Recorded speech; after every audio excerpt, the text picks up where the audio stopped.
welcome to this video.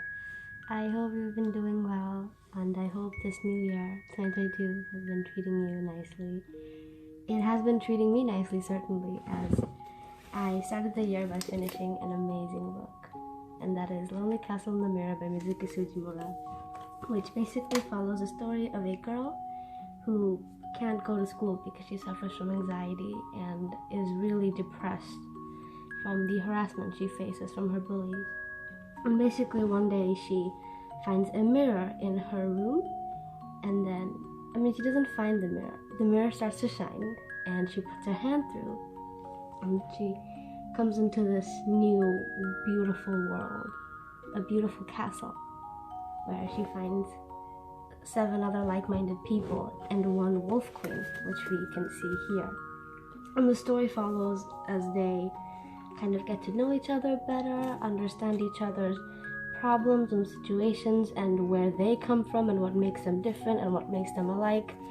And all in all, it is just such a beautiful narrative on childhood and friendship and mental illness and the importance of love and compassion and friendship in the darkest of times. I will say it was really slow paced at first, as you can tell. It picked up from the 200-page mark, and then it just kept going and going because there were just so many twists and so many turns and so many wonderful things that happened. And I wish I could talk about them, but I'm not going to. The genre kind of goes from a slice of life to a really nice sci-fi fantasy, which is really well done, I would say, in my opinion.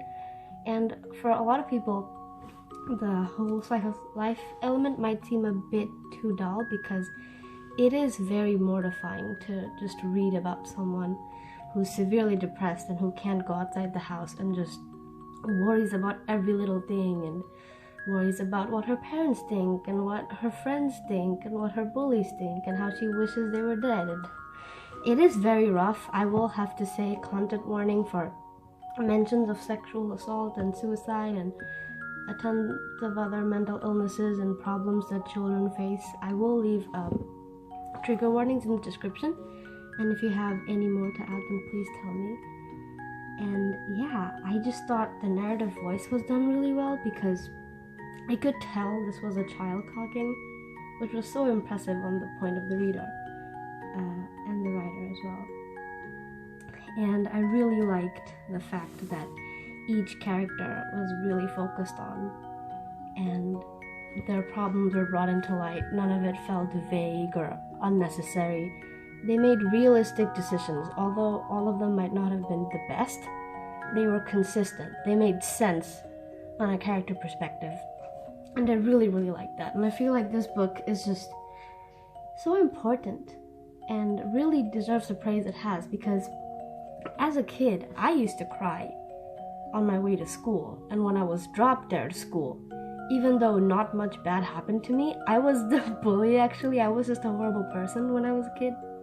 So I never understood where that anxiety and that fear came from of going to a place where nothing bad happened to me. Like, sure, I had bad times in middle school, but I'm talking about kindergarten.